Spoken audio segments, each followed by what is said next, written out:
Today, lawmakers weighed a change that would impact every public school student in the state of Texas. It comes after the Texas Supreme Court called for top-to-bottom reforms to Texas school finance system. KXAN political reporter Phil Prazen shows us the new idea now being considered.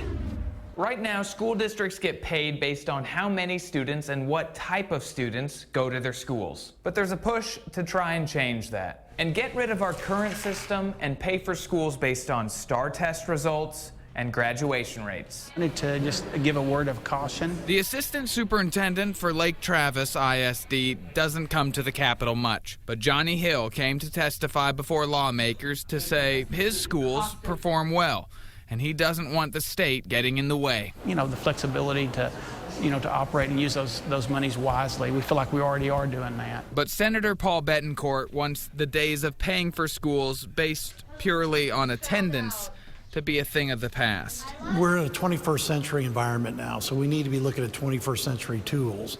Now, when you do that, it's quite frankly going to be intimidating to a lot of people. He wants to study and implement the best ways to reward schools when they excel. But I asked him what happens if they don't perform well. Well, he says the state can't be afraid to shut them down. So that's what we need to look at if we have to.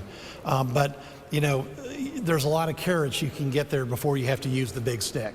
Some parents will like it, some won't. Where you come down on the idea will likely depend on how your child's school performs. Phil Prazen, KXAN News. The way Texas finances schools is extremely complex, but that is not stopping us from helping you understand. Right now on KXAN.com, you'll find a great explainer Phil put together for us. It walks you through the funding and the formulas, and you'll also learn how recapture works. That is where wealthier districts give money to poorer districts.